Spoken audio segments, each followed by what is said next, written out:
Welcome back to another episode of the Next Level Minds podcast. My name is Chris Chapman, and I am your host. And if this is your first time tuning in to the Next Level Minds podcast, this is a podcast that helps people reach a next level in the areas that matter most in life. And to me, that's faith, family, fitness, finances, and the American freedoms that we have in this great country. We help people reach a next level by speaking with entrepreneurs, business owners, movers and shakers in their industry, and really walking through how they got from point A to point B and overcame various setbacks, adversities, and failures along the way. Now, before we dive into this week's episode, I want to reiterate my main goal, which is to impact over 1 million people by helping them reach a next level. So if you've not done this already, take the time to subscribe to Next Level Minds on Apple Podcast. Subscribe to Next Level Minds on YouTube, as we are now on the YouTube platform. Super pumped about that, as I've wanted to get on video for quite some time. And definitely share this episode with a family member, friend, colleague, neighbor, you name it, and help them reach a next level in the areas that matter most in life. Now, on to today's guest. I am blessed to be sitting down with Jason Wright. He is the founder of Intentionally Inspirational, which is a digital marketing agency that offers sales funnels and architecture to real estate investors and entrepreneurs. He also is a limited partner real estate investor, a podcast host, an entrepreneur, a speaker, and an author. We're going to talk a lot about taking risk. We're going to talk about getting your business off the ground. We're going to talk about exiting corporate America, how to turn your side hustle into a full-time business. We're going to talk about how to overcome failures. So if those things interest you, especially if you want to start your own business one day, definitely continue to dive into this week's episode. And as we like to say here at Next Level Minds, your mindset is your greatest weapon for the battle of success. Let's go ahead and dive in and speak with Jason.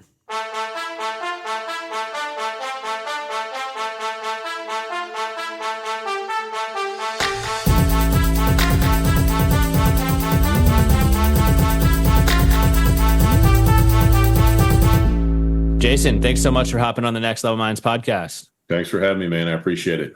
Yeah, absolutely. I know you mentioned earlier before we started recording, you're in Georgia. I'm in South Carolina. Always like speaking with people from the Southeast just because, it's pretty similar down here, and a little jealous you're by the coast. I wish I was saying the same thing right now, but I tell you what, man, like 2 or 3 days ago, we had an all day beautiful, sweet coastal breeze. I'm like, that's what I'm talking about right there. So I love me some Southeast. Yeah, absolutely. Absolutely. Well, how's the, man, I know we're at August 1st when we're recording, so summer been all right for you? Oh, yeah. Yeah. It's funny. I talk to people from back home in Indiana, and they're always like, man, I bet you're roasting down there. And it's like, it's warm, but we got a breeze, we got a pool, and I see the sun almost every single day of the year. So life's good, brother. It's funny. I used to celebrate August 1st every year. I thought about this today. I used to be like, man, thank God July is over with. I hate July, but I don't hate July. I don't dislike July down here because it's not just humid and still and muggy like I'm used to. There's actually some airflow and there's always something to do. So summer's been good, my friend. Yeah, absolutely. So I know, just reading your bio a little bit and prepping for this, obviously speaker, author, entrepreneur, real estate investor, podcast host. You got your hand in a lot of different things, and obviously trying to run your business on top of all those exciting things. But before we jump into all of that, I'd love to know a little bit about, your background. I know you just kind of referenced the Midwest there. So maybe start around like 18, 19 years old. Would love to kind of hear what that was like for you before you jumped into corporate and then obviously launched your own company. Yep. So I got to back up just a bit further. So yeah. When I was 14, my passion at the time was bass fishing. And every year Bass Pro Shops would come out with their new master catalog, and I'd be like, Mom, I gotta get these lures, I gotta get this new equipment. And at one point she's like, we're done. You don't need any more gear. And I was like, well, what do you mean? She's like, I'm not paying for any more gear. I'm like, but you haven't seen these new bait casters. And she's like, I don't care. She said, if you want more gear, go figure out how to make money legally and ethically and buy your own stuff. Okay. So grabbed a lawnmower and started cutting 3 yards a week in my cul-de-sac, $25. So $75 a week, and spent all of it on fishing tackle. So I was buying more than I ever had before. And I got that taste of making my own money early. And fast forward, I graduated when I was 17 from high school. Started changing oil for $6 an hour just in that summer between high school and college. I was like, this is horrible.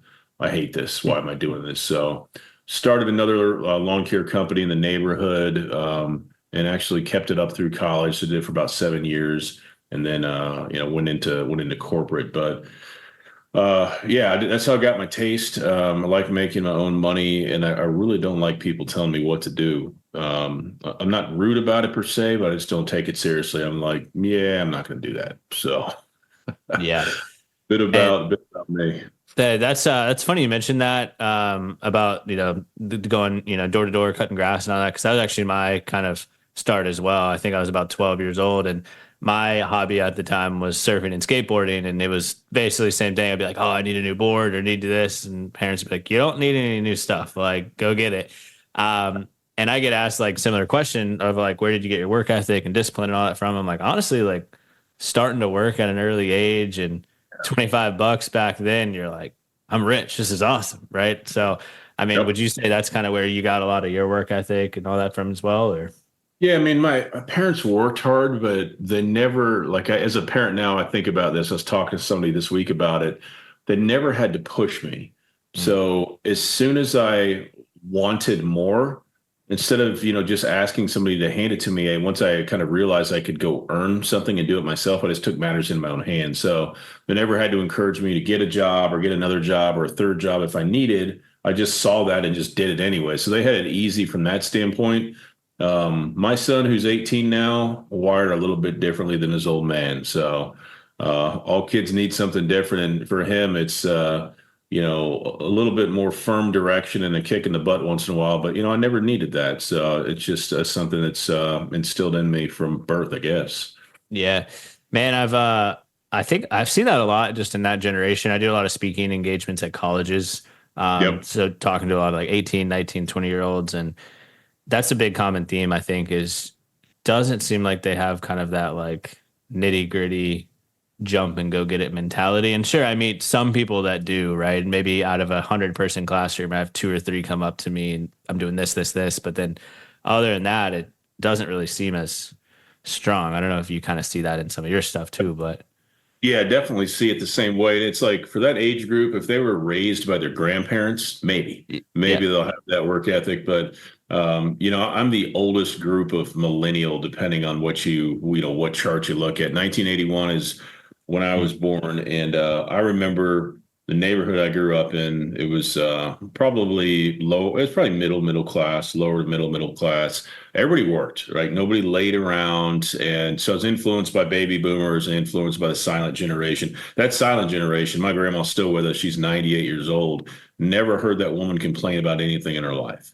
And when you hear the stuff they went through, it's like, good God, we couldn't even, my generation couldn't even handle what they went through, let alone these guys and gals today. So it's just different times, and everybody gets influenced differently. So with my kids, I got to remind them that the world doesn't owe you anything, right? Hmm. These young people have this idea that, oh, I'm owed something from the world. Who told you that? It's not how it works, unfortunately. So just getting them pointed in the right direction.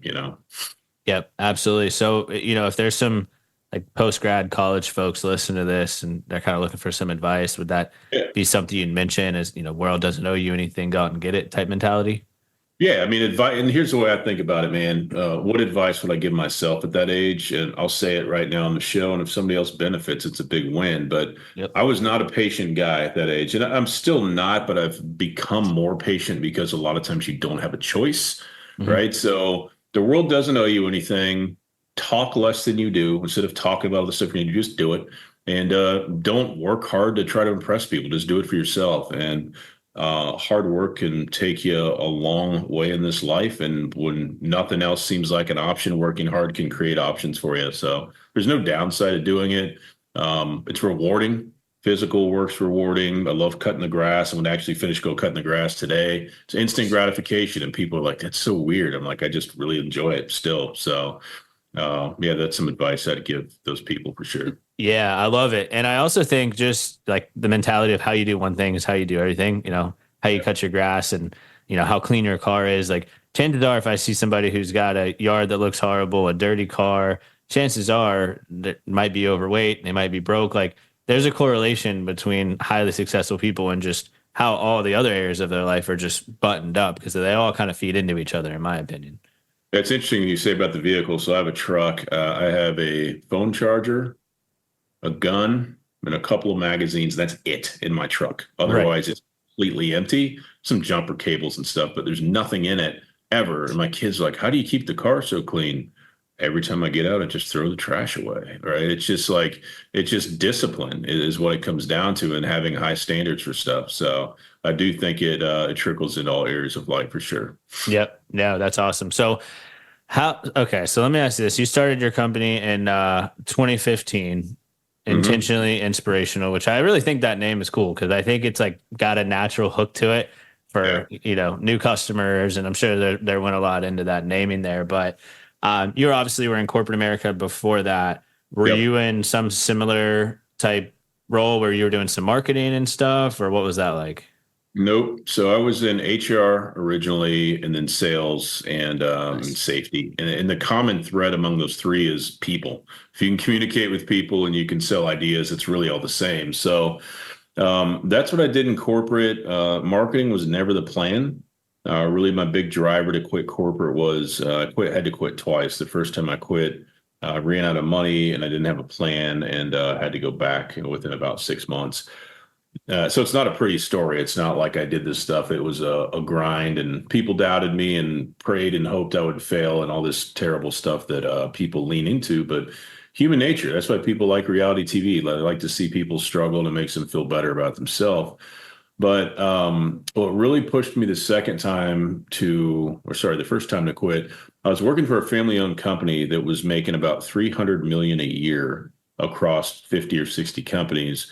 And the head guy that started them all was like, he was an okay guy, but he wasn't like a great human being. Like he wasn't that nice of a person. And he did some stuff I didn't really like. And I was like, this joker can build that kind of empire. Surely I can pay my bills from home and sleep in. That was the motivation. I don't want Yeah. to get up early. I just want a little control over my time. And I'm sick of commuting. Like that's where it started. And I was like, I've got to be able to figure this out. Other people are doing this. So yeah, that's kind of where it began, but not an easy journey. First couple of years are pretty rough, but necessary. Yeah. What were those first couple of years? Because I'm doing some math. Like you said, you have a 18-year-old kid. Yeah. So I mean, what they were probably like 8 or 9 Yeah. around that So time we frame. had, yep, I had a wife who didn't work, two kids, insurance and all that. And I, pretty much quit with 2 months of savings in the bank and had no plan. So we got into trouble pretty quick financially, made stupid decisions, like went and bought a luxury car with no job, no income. My son remembers the refrigerator getting so bare that he was used to the bright light that came out of it. And years later, when we actually were able to stock the fridge, he's like, "Why is the light so dim?" And it's like, "Oh, there's food there now. It's blocking it out." And we're never like on welfare or anything like that. But times got tough. But I was selling guns and tools and doing landscaping jobs in my neighborhood, whatever I had to do to pay the bills every month. My record was I actually had 9 months of late mortgage payments in a row at my worst. So never hit the credit report, but never got the 30-day, but real close. So he Yeah. remembers kind of the struggle and the climb. My daughter does not. She's 4.5 years younger. So all she knows is where things are now, which is a problem. Because when I try to remind her about the climb, she doesn't have any frame of reference to it. So I have to let her know that me working from home and Mm. me cleaning our pool every day, there's a price to everything. It could be time, it could be money, it could be health, combination of all those things, and you don't understand the cost. So Yeah, man, I have a lot of points that I want to unpack there. First off, obviously, kudos to you for taking the risk because I mean, there's a lot that goes into that, and look at the life you've been able to build. You're continuing to build all that great stuff, but when we're getting those late mortgage payments and the fridge light, I'm kind of laughing at that coming through there. Um, how did you just kind of keep the mindset right, and not kind of just implode? Because I think that's hard to do, right, when things aren't going your way. yeah. Well, it's a good question, and there's a reason why most people don't succeed in their own business, especially beyond 5 years. It's not because they're not passionate. It's not because they're not smart or skilled. They generally run out of time or money or both. The mentality that I had was if I don't leave and start, if I don't leave corporate and start working for myself, I'm going to die. Like my soul is going to die and I'm just going to wither up and die. Like I'm dead. I'm dead in corporate. I don't have a choice. It's literally the way I thought about it. And then once I kind of got us in that position, my wife's like, you don't have a choice. You've got to be successful because you've put us in this bad situation. So, you just get used to failing all the time and you fail a whole bunch. And eventually, if you do, you're in sales, you know this, if you do anything enough, email, phone call, meetings, you're going to get wins. It's just a numbers game at a point. So I just never had the mentality of, I'll try it, see what happens. I was like, I'll try until it works or I die trying. That was literally my honest mentality. And that's not normal. Not everybody's wired that way, but that's the way I'm wired. And once I kind of realized this isn't going to go away, I was like, I have no idea what the timeline is, but eventually my wife will either find me dead in my office or we'll be able to pay our bills. So Yeah. Yeah. And kind of having that mentality that like, there's no other way. I have to make this work. And I yeah, think a lot can happen if you have the personality for it when you're backed into a corner yeah, and you're like, all right, I have to make this work, or there's yeah, literally no other option there. yeah, Um, and then I think when it comes to the other thing that you mentioned, your daughter, 4 years younger than your son, talking about there's a price to everything. So how do you kind of balance those conversations? And I'm just kind of curious in general of like, because she's kind of seen the good side of it and not the whole fridge side like your son. So are you just constantly kind of trying to teach her about money, or what does that look yeah. like for you? Yeah, we talk about money all the time, but me and my wife and both my kids, my parents to this day have never talked to me about money. Never ever. So, and that's not their fault. Our society doesn't teach financial literacy for a reason. They want to build worker bees, and if you go all the way back to turn of the century, the way that formal education was set up and why there's a reason, right? For those big giants in entrepreneurship, Ford and Rockefeller and all those kind of guys to get workers and that type of stuff. So. Yep. Yeah, we talk about money. My daughter is she's a good student, good athlete, and like with the volleyball, it's pretty intense, man. There's always stuff going on. Hmm. So sports is something I'm a big fan of. There's a lot of parallels with life and business there. So, now she's on a freshman team and wants to play varsity, and it's like, well, you have to earn it. The coach owes you nothing. So we can tie in those lessons into what makes sense in her world, and it's funny because each kid is different, same parents, different personalities for the kids, and they require different stuff. You can't parent one Y- way and it worked the same for all kids. It just that hadn't worked that way for us anyway. Yep. Yeah. I like that approach of just, hey, you have to earn it, and kind of relating it to something that they're passionate about. Like, Yeah. I think you mentioned volleyball or something in that case. Yep. Going back to your company, how did you end up thinking of this idea? Because you said you wore a couple hats before that. So I'm just kind of always curious, business owners, like, where did you think of this cool idea that's working? Yeah, so it's never the plan. Originally, when I quit, there was these neighborhood magazines. The company doing it was Best Version Media. Maybe you've heard of it, and there was none in my area. So I locked onto an opportunity that I thought I could replace my income with. I got my wife on board, sold her this dream, and none of it happened. I made some Mm. sales, but I never generated a penny in commission. And so while we were kind of in that for those first few months struggling, I woke up out of a dead sleep one night and I was like intentionally inspirational. It's like, I don't know what that means, but I think it's going to change our life. And I started blogging as a way to stay sane while I was trying to do these neighborhood magazines. And I would encourage people to quit their 9 to 5. And I would say, I'm not a fraud, so I haven't quit mine yet successfully either, but this is how I'm going to do it. So, I had no audience or anything. I think my mom would read it or some friends out of curiosity, but I learned a little bit about marketing to try to get my message out there about the blog. And I thought I was going to be a motivational speaker. And I was like, I don't know how to make money with that. I have no audience. So none of that existed or happened then. And Upwork was actually the site where I started seeing people looking for help with active campaign and Facebook ads and ClickFunnels and these Mm. same tools that I was learning for myself. And I was like, God, they're willing to pay $500. Wow, I could really use that money. So I would apply for jobs. And if people would talk to me, I'd say, hey, I've never done Facebook ads, but I'm going to do it for a little bit less than you're asking. If you're okay with me figuring it out, I'll get it done, but it might take me a little bit longer. And people are okay with it. So I got a lot of kind of on the job training. built up a great 5-star reputation there. And then I started getting, eventually, it took a while, Hmm. consistent jobs with marketing. And I was like, man, I never thought about this, but maybe I should lean into this marketing stuff. So that's kind of how it started. It was never the plan, but it's been an interesting ride. Yeah. I like your approach of just doing Upwork and then, charging a little bit less, because I feel like a lot of people sometimes they don't have the humility to charge less or quote unquote, work for free, as some people say. But Yeah. it's like you like you said, everything has a price. You got to start somewhere. You got to earn it. And Yeah. now you're probably in the position where you can charge a premium because you've learned it so well and you Yeah. can execute so well that it's worth the price that you're charging. So Yeah, if people would start a new business and find 3 clients that they could work for, not, it didn't have to be free, but greatly discounted in exchange for a great 2-minute video testimonial. 3 video testimonials can really help your business get going. So video testimonials are super powerful, and it's worth trading your time and your effort for something like that, especially when you're new. yeah, I was going to say that it's funny that you bring that up, because I was going to bring that up as actually the next question. When I was looking at y'all's website, like, you have some awesome video testimonials. So has that been a big part of your business that kind of helped it grow by having that, or? Yeah, and a lot of the clients, especially those videos, are in the real estate investor space. So it's one niche that we work with, but it's been a very significant niche for us over the last couple of years.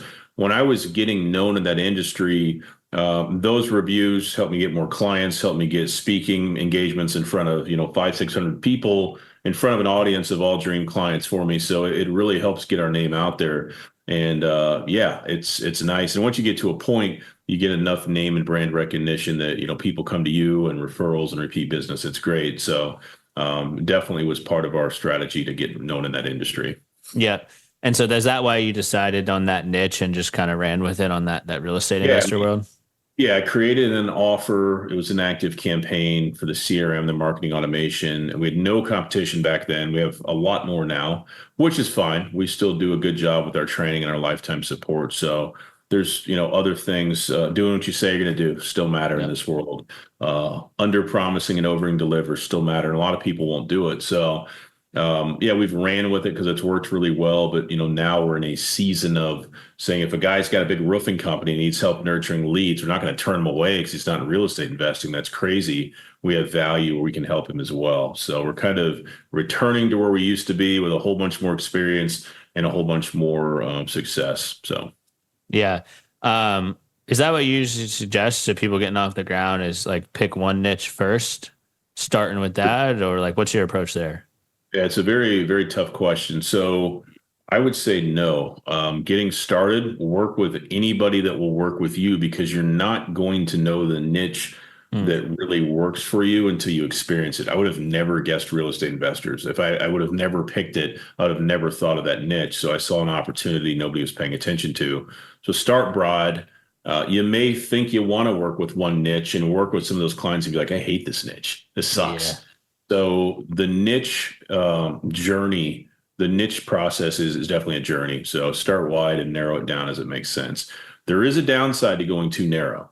Hmm. The downside, and we experienced this a bit this year, if you go too narrow and you get started with no competition, and then you get a bunch of competition in that niche, and somebody finds a way to pull a lot of business away from you, it can also be to your detriment. So it's a double-edged sword for sure. But yeah, start wide for sure.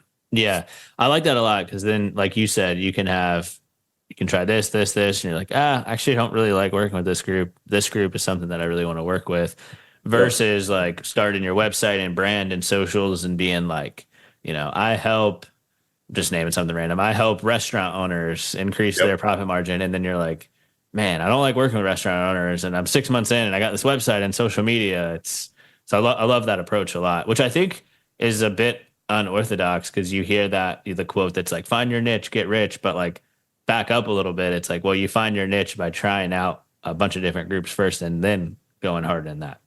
And something else I'll say to even go off that further, don't be scared to pivot. Don't be Mm, so married to your ideas that you ignore what the market's telling you, right? So let's say real estate investors works for a couple of years. Well, plastic surgeons might have a huge opportunity for us there. And if I'm like, nope, that's not our niche, I might miss the biggest opportunity in my life. So you've got to be willing to pivot when the market demands it. yep. How you said we a couple of times. So how big is your team right now? Yeah, so right now there's 8 of us. It's all contractors, but the client-facing team is U.S. based, stay-at-home Okay. moms. More than half of them are military wives. And then we've got a Philippines-based team as well. So Nice. I'm the only guy. Apparently, I hate working with other guys. So I've done it before, but it just doesn't work out, man. Dudes are lazy or entitled or whatever. But you get the right type of lady in there, and it's a great environment. So Well, I was gonna say you told me earlier you don't like being told what to do, and yeah, I mean guys can be, try to take charge when they don't want to, and they yeah, shouldn't, and all that stuff. So that's funny. yeah. Obviously you said they're all contractors, but like, what was it like first bringing them on, and what are some advice that you have for maybe other entrepreneurs who are going from solopreneur to maybe their first hire, first couple contractors? Yeah, so I've got a few, and both are a bit unorthodox. You're seeing a trend here, aren't you? I love it. Yeah, solopreneur. I didn't do that real long. I hired help pretty quickly, and I was able to afford somebody 2 hours a week, right? That's all I could do. And you might think, well, what's the point? Well, the point is they could work on social media, so we had consistent content, and I could focus on trying to find new business, and it matters, right? One of the biggest mistakes I see. So we've had this virtual company almost 9 years. Obviously, started part time. One of the biggest mistakes I see is people think that nobody can do it like me, so they don't relinquish control and they can't grow. You're going to have to really relinquish control. I don't even manage my team. Like we've never had a team meeting. I'm not a manager. I say that we both work towards a common goal. I just happen to own the company. So it takes the right personality to be able to thrive in that environment. They can work whenever they want to. They don't need my permission to take time off. Everybody's paid hourly. So if you don't work, you just don't get paid. And it gives them complete freedom over their life. My number two, who's been with me the longest, just mentioned she was going to the panhandle of Florida, the Gulf, on vacation tomorrow. I was like, oh, I didn't even know. Have fun. She's like, I told you. I was like, I don't think you did, but that's cool. So it works out really well. The other thing is people feel like if they make a hire, it's got to be a full timer. It's like, why would you hire a full timer? 3 to 5 hours a week of help can change your business, right? So don't be scared to hire overseas. I really like the Philippines. The Philippines has a whole culture kind of designed to support the US. I use Upwork a lot. You can filter by top rated. There's a top rated plus status, and you can see people with a lot of experience and that type of thing. And you're going to have people you have to let go, but you can do a pretty good job of finding people. So don't be scared to go part-time. Don't be scared to start with just a couple hours a week. So yeah, I had help right away, and sometimes I had to pay them on a credit card, which seems crazy. But once we started to get traction and grow, I was really glad I had help and I was able to increase their hours and all that kind of stuff. Yeah. And it probably helped you kind of expand the business too by spending a little money on it. So how long were you doing this solo, just running, all of the marketing by yourself and then having somebody help you? Probably a couple months. Okay, Not cool. yeah, not. And now the nice thing is I can plug into what I like to do and kind of create little mini projects with the team and kick it out so they can get hours and task variety and all that. So like right now, I'll always be involved in some way because I'll just get too bored if I'm not. Yeah. People are like, yeah, wouldn't you like to exit your business and sit on the beach the rest of your life? No, sounds like hell to me. I'd lose my mind. So I like the sales aspect. I definitely like the marketing, the content creation. I just uploaded a new YouTube video right as we got on here, and I'm reviewing a Nice. cigar. So that'll be cool to see how that performs. I What like cigar? the Monte Cristo White Series. Okay. So I don't know if I've tried the white series, but I love cigars, man. They're great. yeah, for a $10 cigar, man, I don't know if you could beat it. It's mild, it's consistent, it's premium in every way. So yep, I like cigars, I like bourbon, I like guns, I like all the American freedom I love stuff. it. So if other people aren't into it, so be it. I used to get fired up, but it's like, I don't care what you're into. I can still be cordial and stuff with you, even if you believe everything opposite of me. I just don't care. Yeah. So, where was I going with all that? I don't remember. I got you sidetracked by talking about the cigars. Yeah, man, I Yeah, like right. that. I mean, there's a shop near me, and they know the guy from Padron, so like you can buy a Padron 1964 for like $11 there, but Yep. like anywhere else, they're like 17, $18. So I'm gonna I try. think I have those right over here. Oh, nice. So you, yeah, I think I might see the box there. So you said it was, what was the one that you were reviewing called? Because I want to write The that down. Monte Cristo White Series. Nice. Yeah, nothing crazy price, but I always tell people if you smoke this cigar and you hate it, cigars are not for you. It is very it's easy on the palate. It's medium to mild in strength. It's not a whole lot to dislike, in my opinion. Yeah, I was gonna say if you don't like that one, then go smoke a black and mild or something because you don't like real cigars. Oh, that's awesome. All right. So let's jump back in here. I want to know what it was like when you like first broke out of corporate and then like you actually started making some money because there's a lot of people that are listening that like want to do the same thing, but was that just an awesome feeling kind of like slowly starting to replace your income there? Yeah, so it took a while before I made any consistent money that mattered. So I was, like I said, I quit corporate once. 2 months, I ran out of money. I had to reach out to one of my mom's sisters, my aunt, and I said, "Here's the predicament I've got us into. My daughter's really small at this point. Can you help us buy groceries for a little bit? We're in serious trouble." So she helped me buy groceries for 6 months, and we still were late on almost all the bills. And then I had to go back. So I went back to CarMax, which I liked CarMax, but it was about an hour away. So I lost a lot on drive time. There was one particular month, it was a January, and I had made $300 for the month. You can't pay much of 300 bucks. Yeah. And it's coming home into a bit of a snowstorm. This is back in Indianapolis. And I'll never forget, I was sitting on 465, which is the loop around Indianapolis, pretty much stopped. And I got a message from somebody in Upwork that's like, "Hey, I'm selling a bunch of funnels. I need help actually building them because I don't have that skill. I see that you do. Can you help me?" And I was like, "What do you have in mind?" And this girl was like, "I'll pay you $1,500 if you can get this one done by Monday." And it was like a Friday, and I looked at the requirements and I was like, "Okay."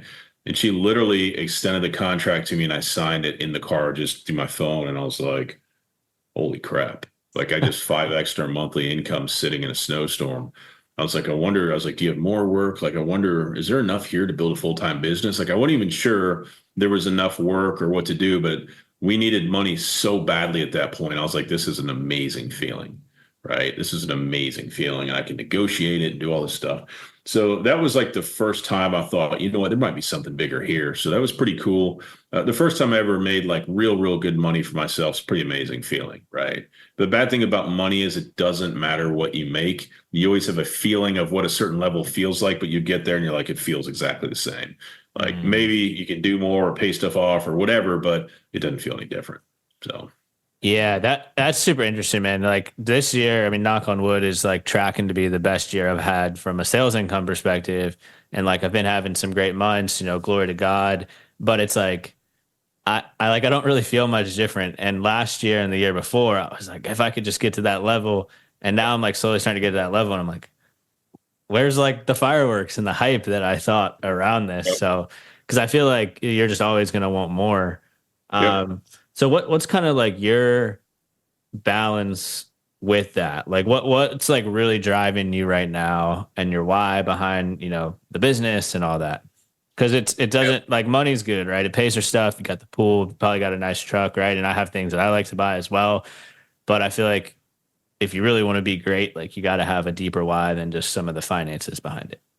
Yeah, because money, here's the thing about money, money still doesn't buy back the time that's behind you. Like no Sure. matter how much money I make, I can't get yesterday back.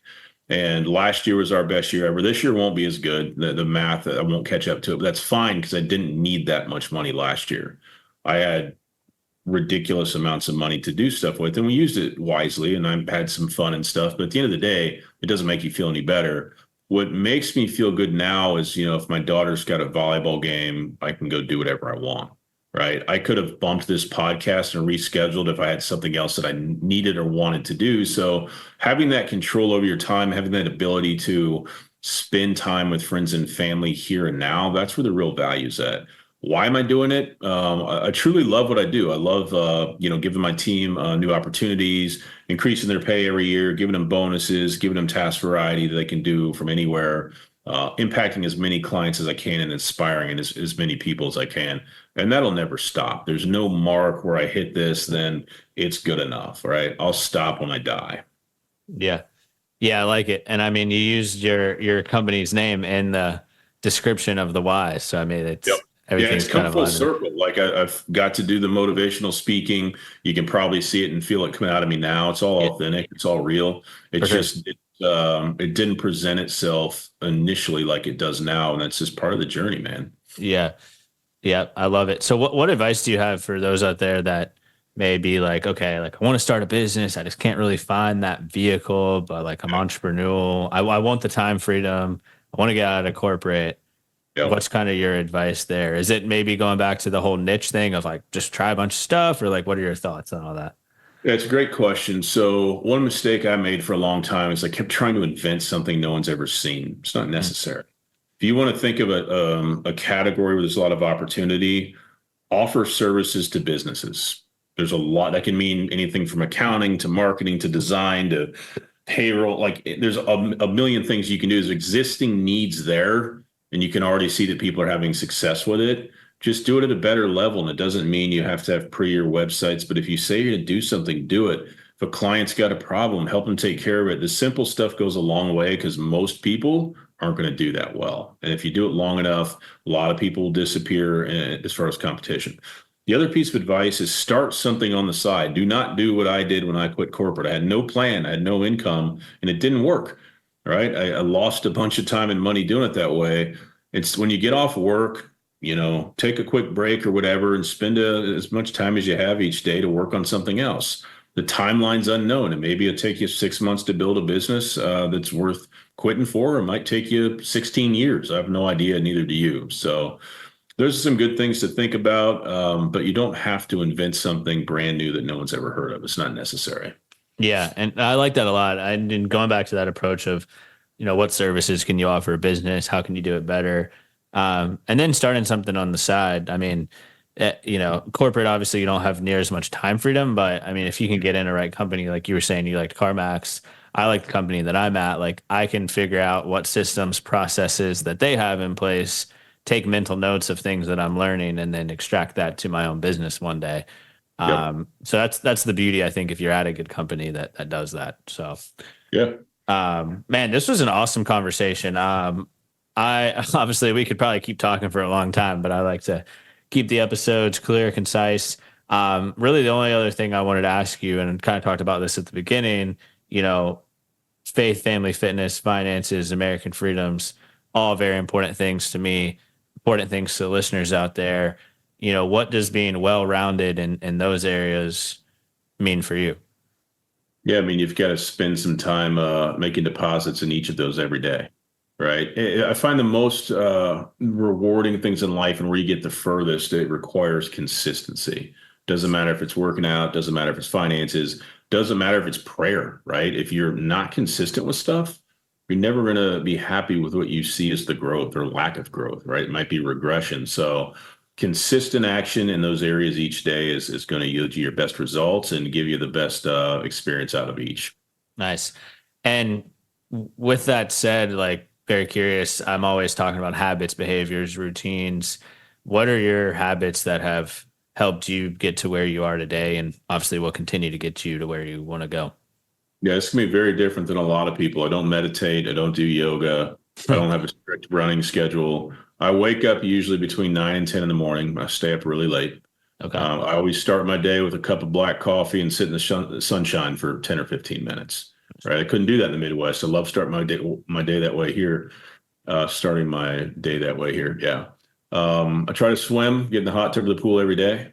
My wife, we retired her from the business, so she takes care of all the kid stuff and all that. And we eat a lot of meals together. We're together a lot. So that stuff gives you clarity. Some days in business are good, some days are bad, but those are kind of the fundamentals I do. And the other thing is I try to do something I personally enjoy every single day, Hmm. whether it's, I was at the gun range for like 5 hours yesterday. I was like, holy crap, how'd that happen? I had some things to work out and I got it worked out. That was a blast. I had a great time with it. So whether it's smoking a cigar, going to the range, jumping on YouTube and going down a rabbit hole that's enjoyable or entertaining for me, it's just little simple things you do for yourself every day. It goes a long way. Yeah, I love that, man. 5 hours. How many rounds did you go through out there? That's A awesome. lot. As the range officer said, man, you're really pissing away the money today, are you? I was like, it's a necessary thing for what I'm trying to accomplish. So, Yep, yep. I also love that you mentioned the family meals. I read some stat the other day in a book I'm reading. I don't remember the exact number, but it was kind of a scary statistic of the amount of families that don't eat dinner together at the dinner table anymore compared to from like 1970 to like, I think it was 2010 is when that data was compiled. I was like, man, like that is sad. And it's probably gotten even worse and worse over the last like 4, 5, 6 years. So I grew up in a house where we ate at the table Thanksgiving and Christmas. That's it. When I got married, my wife and I, so I'll be 43 on the 16th. My wife and I have been together 22 years. So when we got together, she's like, we're eating all of our meals at home at the table. No one's eating in their room. No one's eating on couches. And that's what we've done. And it's been awesome. Right. There's a lot of conversation that happens around the table that doesn't happen anywhere else. So that's good stuff. Yeah, I had another thought about that. Oh, something else I didn't tell you. Once upon a time, around the time my daughter was born, I actually traveled for work. I was a traveling HR manager for FedEx Freight, and I was a traveling safety manager for Dayton Freight. So we've gone from one extreme of never seeing my family and always being in hotels to the other. So can't get that time back, but I can change it going forward. yeah, man, I love this. This was an awesome conversation. To use your company name, I think a lot of people are going to walk away inspired. Really just from your story of how you built your life to where it is today, obviously going to continue to build it. But I think you really painted a nice picture to go back to some themes that you mentioned earlier of like, you have to earn it. And obviously you've proved in your life that if you have that mentality and put in the work, like you can go earn it. So I'm excited to see, if we catch up in, a few years from now, kind of what you've been able to do from then. But obviously, thank you for being on the show, man. And obviously thanks for adapting and doing this at 5:30 outside of the full-time job is when I usually record. So appreciate you being flexible there and obviously providing a lot of value to the listeners. Yeah, I appreciate you having me on the show, man. It's been fun. Well, that's it, everyone. Thanks again for taking the time to tune into this week's episode of Next Level Minds. Be sure to connect with Jason. His social media links and website will be listed below in the show notes of the podcast. Other than that, be sure to share this episode with a family member, friend, or colleague. Leave a review of Next Level Minds. Check us out on YouTube and hope everyone has a fantastic week ahead.